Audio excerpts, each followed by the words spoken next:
వాళ్ళతో కలిసి ఉంటే చాలా ఎనర్జీ కూడా వచ్చింది. ఈ ప్లేస్లోకి రావాలంటే చాలా అదృష్టం కూడా చేసుకొని ఉండాలి. అందరూ ప్రతి ఒక్కరు కూడా ఇలాగే ఈ స్టేజ్ మీదకి వచ్చి మాట్లాడే అవకాశం తీసుకోవాలి ఫ్యూచర్లో. Thank you very much.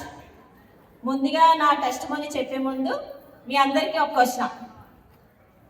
డబ్బు అంటే ఎవరికి ఇష్టం ఉంది? నాకు ఒక చెయ్యి ఎత్తారు. నేనైతే 10 lakhs తీసుకుంటారా అంటే 2 చేతులు ఎత్తాను.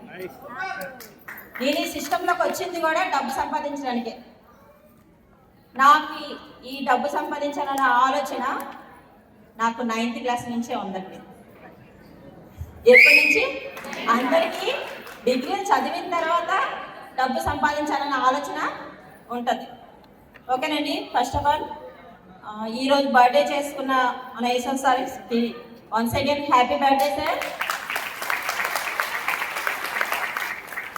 నా పేరు శాంతి అండి. నేను వైజాగ్ నుండి వచ్చాను. నా అప్లైనర్ అనకపల్లి శ్రీనివాసరావు గారు. అయితే 4 సంవత్సరాల నుంచి ఈ సిస్టమ్ గురించి చెప్తూనే ఉన్నారు. అప్పుడు అంటే 2023 ముందు నుంచి 4 సంవత్సరాల నుంచి చెప్తూనే ఉన్నారు. కానీ నేనెప్పుడు వినలే. వెస్టేజ్ మా ఇంటికి వచ్చి 4 సంవత్సరాలు తిరుగుతూనే ఉంది. నేనెప్పుడు వినలే. ఎందుకంటే ఆయన మా చుట్టం. అయితే చుట్టం చూపుకు వస్తున్నారు కదా. మా ఆయన్ని కలిసేవారు, మా అత్తగారిని కలిసేవారు, మా మామగారిని కలిసేవారు, వెళ్ళిపోయారు. అంతే. వేస్టేజ్ ఉన్నదనే విషయం నాకు తెలియదు. అయితే డబ్బు అంటే నాకు ఎందుకు ఇష్టం అని అన్నానంటే, చిన్నప్పుడు నాన్నగారు 9th క్లాస్లో ఉన్నప్పుడు ఆయన శాలరీ ఫస్ట్ డేట్న అందుకొని నాకు తెచ్చిచ్చేవారు.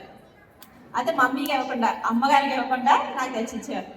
ఎందుకు డాడీ అంటే, చూడమ్మా నీకు రాయడం వచ్చు కదా, ఖర్చులన్నీ చూసేసి మిగిలినవి చూడండి అని చెప్పేసి ఇచ్చేవారు. అలాంటిది నేనేమో మొత్తం అన్ని ఖర్చులు అయిపోయిన తర్వాత నాన్నగారికి యథా ప్రకారం డబ్బులు ఇచ్చేదాన్ని. లిస్ట్ కూడా ఇస్తుంది. మరి అన్నీ కరెక్ట్గానే ఇచ్చావు, కనీసం 1 రూపాయి కూడా నువ్వు వాడుకోలేదా అని అడిగాను. ఈ డబ్బులు నావి కాదు కదా, నేను అలా వాడుకుంటాను అని అడిగాను. అంటే నేను కాదంటే ఉద్దేశం ఏంటి, డాడీదే కదా అని అడిగారు.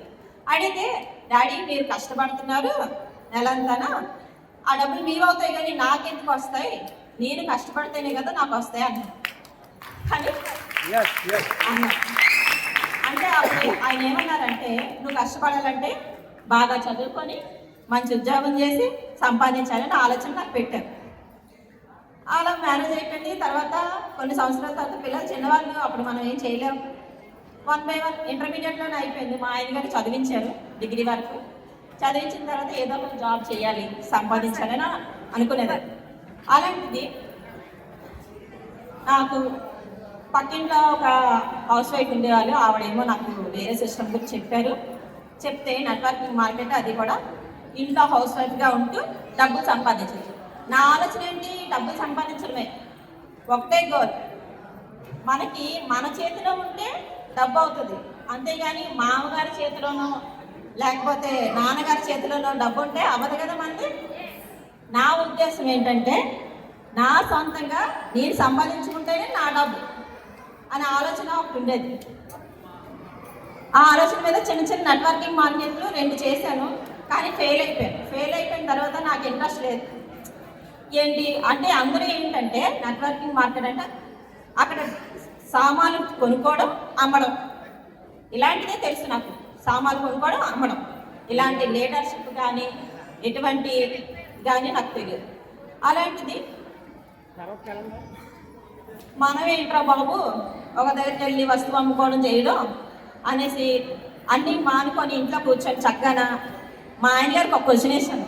ఏమండి, నాకు డబ్బులు సంపాదించడం చాలా ఇష్టం, కాకపోతే డిగ్రీ వరకే చదివాను, మనకి నెలకు 1 లక్ష రావాలంటే ఏం చేయాలని అడిగాను. అడిగితే ఆయన గారు చెప్పారు, అమ్మ నువ్వు చదువుకున్నావు కదా, నీ క్వాలిఫికేషన్ తగ్గట్టు LLB చేసుకుంటే బాగుంటుంది అని అన్నారు.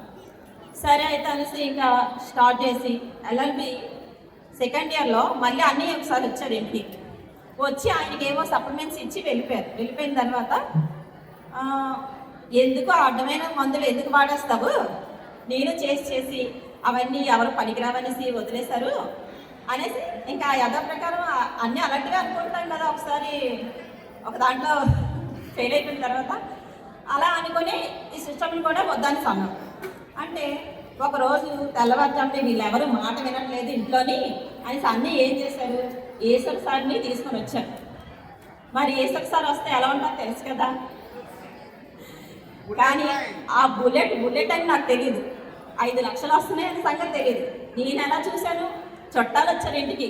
ఒక హౌస్ వైఫ్కి ఏం చేస్తాం, చుట్టాలు వస్తే టీ తాగుతారా కాఫీ తాగుతారా అని అడుగుతాం, అంతే కదండి. అలాంటిది అలా అడిగాను. అడిగిన తర్వాత నా కోసం కాదు, మా ఆయన గారి కోసం వచ్చారు. నేను లోపలికి వెళ్ళిపోయిన తర్వాత వాళ్ళు మాట్లాడుకున్నారు, ప్లాన్ చెప్పుకున్నారు, విన్నారు. లాస్ట్లో వచ్చి వాళ్ళ మధ్యన కూర్చున్నారు. ఎక్కడ ప్లాన్ ఫస్ట్ ఉంటుంది ఏంటి, మనకి ప్రొడక్ట్ ఎంత పర్సెంట్లో వస్తుంది అనేది, అది వినలే. తర్వాత ఇన్కమ్ గురించి స్టెప్ బై స్టెప్ 5 లక్షలు వస్తుందని అన్నారు కదా, అది విన్నాను. నాకు డబ్బు పిచ్చి కాబట్టి నిజంగా ఫ్యాక్ట్ అండి, నాకు చాలా డబ్బులు సంపాదించాలనే ఆలోచన ఉంది. ముందుకి మంచి పనులు చేయాలి, కొన్ని మంచి గొప్ప పనులు చేయాలనేసి ఒక ఇది. అయితే దాని మీద 5 లక్షలు వస్తాయా, ఊరికే వచ్చేస్తాయి 5 లక్షలు అని అన్నాను. అన్నాక అన్ని ఐడి వేశారు, నా పేరునే వేశారు. మా ఆయన గారు వెళ్ళి సామాన్లు తీసుకుని 4 నెలలు మేము సామాన్లు కొనుక్కొని వాడుకున్నాం. ఒకటేనండి, నాకు ఎన్నాళ్ళు డబ్బు పిచ్చిండేది. అలాంటిది నేనేంటంటే నాకు హెల్త్ బాగుండేది కాదు, ఆస్తమా ఉండేది. అలాంటి ఇన్హేలర్ లేకపోతే గంటకి ఇన్హేలర్ కొట్టుకోకపోతే నాకు అయ్యేది కాదు. అలాంటిది నాకు ఈ కుకింగ్ ఆయిల్ వాడడం వల్ల నాకు